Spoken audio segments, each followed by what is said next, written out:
might be the sacrifices that those women were talking about when they were saying that they put a lot into the relationship, when men don't care about the pre-dating stuff that you do, like hair, makeup, and new clothes.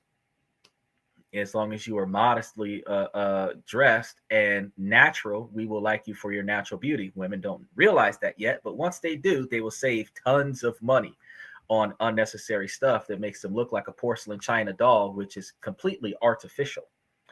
So these beauty related expenses can add up to a hefty chunk of change, where women are spending probably a third, if not two-thirds, of their income on beauty products and other such, just to look attractive. It becomes a very, very expensive investment. Now, typically, this investment was supposed to be, from back in the day, the ability to attract and secure a man that would fund her existence. But in modern times, it's just for the women to feel positive about themselves, because they attract men that have money so that they can spend money on them, but they're not attracting a man that will become a husband that will spend the rest of his life supporting her. When it comes to clubbing, men tend to spend more on drinks overall. 15% of men are likely to have six or more drinks in an average night out, compared to women who typically have 1 to 3 drinks. And this is an average, because I know some women that can down 15, 20 drinks in a night. I also know some men that can do 30 or 40 drinks in a night. But you have to remember, this statistic is not the pregame statistic. This is the actual at the club, for those people who like to be fashionably late, show up to the club at midnight, and down 6 drinks before the last call at 3 a.m. Now, men are often expected to buy drinks for women, further increasing their expenditures. And women often receive drink discounts. And many clubs offer ladies' night with free or discounted drinks for women. And some venues provide free drink tickets to women, where there is a well understood price discrimination, where clubs often charge men higher entry fees, which may include or influence drink prices.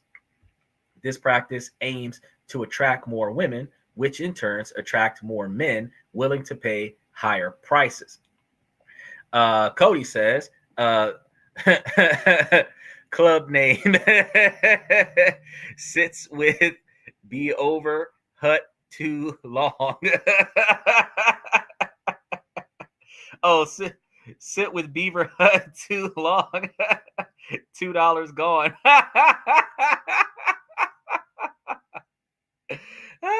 gone. Look. All right. He's like, I'm usually sleeping on their floor. I'm not gonna cap, bro. I don't go to the clubs no more. When I was about 20 years ago, I used to go with my homeboys because I was a designated driver.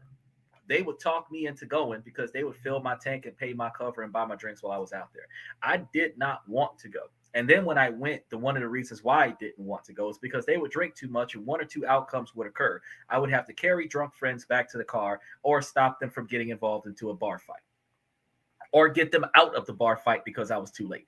Either scenario was not healthy. So I was like, nah, I'm not doing it. And then when it comes down to going out to the bars by myself, I think about the fact that I could sit here at my house on my podcast and drink my glass of wine out of my Disney cup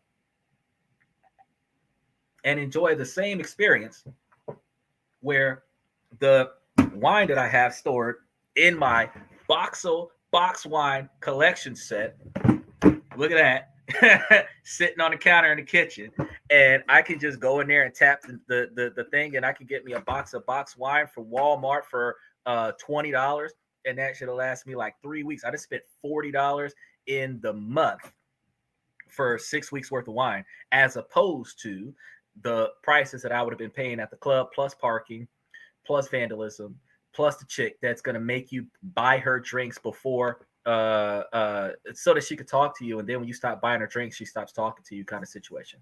And he said, oh, I had my friend drive me there in my own car so I could go to sleep on the on the strip club floor on my birthday. I was lonely, bro. You got people who go to strip clubs not for the women. Do you know that? Real talk.